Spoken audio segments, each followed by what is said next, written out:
us is Mr. Ranjan Dwivedi, former DGP of UP. We have with us Mr. Ashok Kumar, former DGP of Uttarakhand. To my right is Major General Sanjay Soy, retired defense expert. We have Mr. Baljit Singh Kasana, former DIG of BSF and Squadron Commander of NSG. Sushil Pandit, activist, also joins us for this special broadcast from the site of the Red Fort attack that we saw, where unfortunate incidents took place yesterday. Ashok Kumar, former DGP of Uttarakhand, who's also joining us. Mr. Ashok Kumar, it's a very interesting case of a sibling. We've seen the case of Dr. Shaheen and Dr. Parvez. They are not from Jammu Kashmir. They happen to be from Lucknow, and the Jammu Kashmir police has been investigating, and Mr. Parvez, who's one of the accused, has also been giving out detailed information on the basis of which more raids are expected in Saharanpur and other districts of Uttar Pradesh. Very interesting, because here is a person who's not connected with the other three individuals who perhaps studied in medical college together. How do you think that these dots will be joined together by the investigators? Because there are many questions as to how all of this indoctrination happened.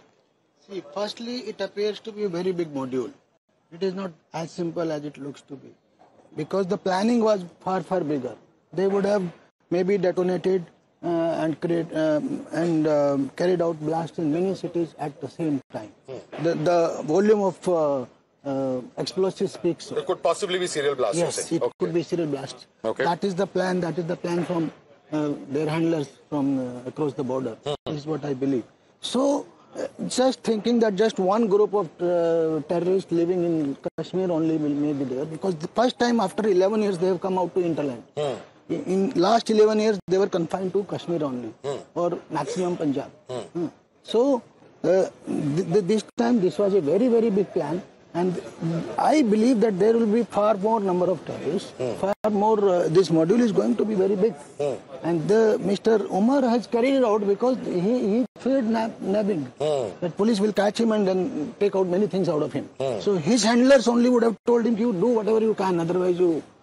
Because we have been busted. We have been busted now, and the explosive has been caught. So your name has come out. Correct. So you will be certainly caught somewhere. Correct. Therefore it was done. Correct. Otherwise, I believe this is going to be a long chain, and we can expect more arrest. We can expect more arrest. You share this, Ashok Kumar. I want to draw your attention to another aspect. While certainly it is something that our security forces have managed to, quell in terms of those 2,900 kilograms that have been recovered, but yet there have been searches. This is a process that hasn't begun yesterday. It has been on for some time now. There are concerns about how we can, further make our system more robust to prevent such kind of incidents, even what has taken place outside the Red Fort, or perhaps God knows what, where all those explosives have actually come from. If there are other players, there are many questions that still remain unanswered. To prevent any such lapses from happening in the future, what needs to be done, Mr. Ashok Kumar? See, investigation depends on digital evidence, which we have got mobile from the mall. The chain will become further, will spread further.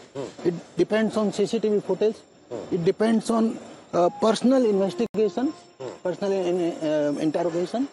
So all this will lead to further arrests, I would say, further detailing of the whole plan. This is what I believe. And as far as radicalization that we were talking, yesterday only on your channel I said it is linked to Jaish-e-Mohammed directly, because they had made a commitment that we will do something, we will take revenge of Operation Sindoor. They were the biggest affected. Whole family of Masood Azhar was wiped out. So it is a direct link that I see, and radicalization is far deeper. It is not just these 3, 4, 5 people. It will be into thousands, and we have to get to the bottom of all that. Right. It's a matter of concern for us, caution for us. The whole country has to be united, because it's again a declaration of a war against India. Right. What are you answer? Spontaneous or planned? Coming to you. It was spontaneous. It was spontaneous. The plan would have been, serial blast. It is the whole day is trying to do something. He is being called from his handlers, and finally he did it. But Uttarakhand के पूर्व DGP Ashok Kumar ji हमारे साथ में जुड़ गए हैं। अशोक जी, स्वागत आपका न्यूज इंडिया पर। जिस तरीके से दिल्ली में जोरदार ब्लास्ट हुआ है, उसके बाद 12 अलग-अलग राज्य जहां पर अलर्ट घोषित कर दिया गया, जिसमें उत्तराखंड भी है, वहां भी ये जरूरी इंतजाम सुरक्षा को देखते हुए हो रहे हैं। लेकिन दिल्ली, देश की राजधानी में बड़ा धमाका कैसे देख रहे हैं, और क्या लग रहा है धमाके की तस्वीरों के बाद क्या हो सकता है ये? देखिए, मैं जहां तक संभावना है, मुझे तो पूरी संभावना लग रही है कि ये कहीं ना कहीं आतंकवादी वारदात है। ये पुलवामा और ऑपरेशन सिंदूर का फॉल आउट है। हमें पता है जैसे मोहम्मद के जिस तरह से उसके हमारे मसूद अजहर के पूरा का पूरा परिवार खत्म हो गया था। कहीं ना कहीं वो रिवेंज है, और जो आईएसआई है जैसे वो प्रॉक्सी वार के गेम में वापस आ गया, और इस बार उन्होंने बहुत बड़ा प्लान किया था, लगता है इसीलिए 6 महीना लगा। और मेरे अपनी आशंका है कि ये जो फरीदाबाद से पकड़ा गया है गैंग, तो हो सकता है ये कई शहरों में एक साथ ब्लास्ट करते हैं ये लोग, और इसीलिए चूंकि उमर मोहम्मद का नाम सामने आ गया, उसके बाकी साथी पकड़े गए, तो इसलिए उसने फिर ये सोचा कि वो पकड़ा जाएगा, उससे पहले ही उसने ब्लास्ट कर दिया है। फ्रस्ट्रेशन में कहिए या इसलिए कि उसे पकड़े जाना श्योर था, तो इसीलिए उसने ये बड़ा ब्लास्ट किया है। तो ये मेरी अपनी ओर से मेरी वो है थिंकिंग। क्योंकि आप उत्तराखंड के डीजीपी भी रहे हैं, कितना बड़ा चैलेंज हो सकता है ये देश के लिए, क्योंकि जम्मू कश्मीर पहले माना जाता था, अब गुजरात, हरियाणा, यूपी, अलग अलग जगह से ये आतंकी निकल रहे हैं, और आपने कहा जल्दबाजी में हो सकता है दिल्ली में ब्लास्ट कर दिया हो। जिस तरीके से फरीदाबाद से ये बड़ी रिकवरी हुई थी, खतरा अभी भी बना हुआ है लगता है। ये बहुत बड़ा चैलेंज है, खतरा बिल्कुल बना हुआ है, और हमारी सारे देश को, सारे देशवासियों को, सारे देश की पुलिस को सुपर अलर्ट मोड में रहना होगा, तभी हम इसको जाके इस खतरे से पार पा सकते हैं। और सर्टेनली वी विल, बट ये एक प्रकार से एक बड़ा हमारे ऊपर फिर से एक आतंकी प्लान है, आतंकी हमला है, और उसको मिल करके एकजुट होकर के पूरे देश को लड़ना पड़ेगा। कोई लूप होल इसमें लग रहा है आपको, क्योंकि ये देश की राजधानी दिल्ली का मामला है, कोई ये छोटा देखिए लूप होल की जहां तक बात करें, मैं तो कहूंगा सुरक्षा एजेंसियों ने, इंटेलिजेंस ने फाइनली पूरा पकड़ लिया था ना, पूरा मॉड्यूल बस्ट कर दिया था, बट सारे लोग तो एक साथ नहीं पकड़े जा सकते, समय लगता है, तो मैं इसमें किसी तरह के लूप होल की बात नहीं कहूंगा। अच्छा, जिस तरीके से अभी तक की इन्वेस्टिगेशन चल रही है, जो हालांकि सूत्रों के हवाले से है, अमोनियम नाइट्रेट हो सकता है, कुछ फ्यूल बॉम्ब हो सकते हैं, ये इस तरह के बॉम्ब है जिससे ज्यादा से ज्यादा नुकसान हो, और चुना भी गया लाल किले के पास वाला एरिया जहां ऑलरेडी भीड़ बहुत ज्यादा होती है। देखिए ये तो समय बताएगा कि कौन सा एग्जैक्टली वो था विस्फोटक, बट जहां तक संभावना है मुझे लगता है अमोनियम नाइट्रेट होगा, क्योंकि इस गैंग ने वही इकट्ठा किया हुआ था, और वो इसने पहले से गाड़ी वाड़ी में भर रखा होगा, तो मुझे संभावना उसी की ज्यादा लगती है। सर, लेकिन आप कह रहे हैं लूप होल से, लूप होल वाली बात से आप कह रहे हैं कि मैं एग्री नहीं करता, यहाँ सुरक्षा एजेंसियां अपना काम कर रही हैं, लेकिन इतनी ज्यादा मात्रा में अगर विस्फोटक है तो ये कहीं ना कहीं तो कमी रह गई ना।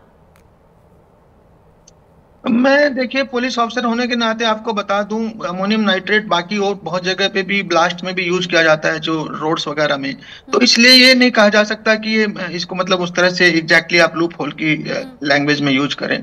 और जो आतंकी लोग हैं वो तो जाने क्या क्या रास्ते अपनाते हैं। मैं ये कहूंगा कि ये बहुत बड़ी सफलता है कि गैंग को जो है पकड़ लिया गया, इतने किलो जो है विस्फोटक बरामद हो गया, नहीं तो जाने कितने शहरों में और कितनी जगह ब्लास्ट कर सकते थे। तो मैं पॉजिटिव साइड को देखना चाहूंगा।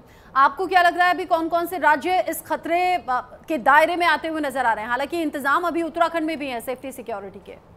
देखिए जहां यूपी, दिल्ली और इसके आसपास के एरिया तो है ही है, इसमें कोई डाउट नहीं है। बाकी महाराष्ट्र वगैरह जो पूर्व में मुंबई हमारी जो फाइनेंशियल कैपिटल है वो निशाने पर रही आतंकियों की, तो मैं तो कहूंगा पूरे देश को अलर्ट होने की जरूरत। अच्छा, आपने कहा कि ऑपरेशन सिंदूर का बदला ये हो सकता है, क्योंकि जैश ए मोहम्मद ने ठान लिया कि हाँ ऑपरेशन सिंदूर जिस तरीके से एक बड़ी चोट थी आतंक पर पाकिस्तान में, उसका बदला लिया जाए, और बदला लेने में भी किसी और राज्य को नहीं चुना गया, किसी और शहर को नहीं चुना गया, दिल्ली चुना गया। ये जानबूझकर किया गया होगा क्योंकि देश की राजधानी है।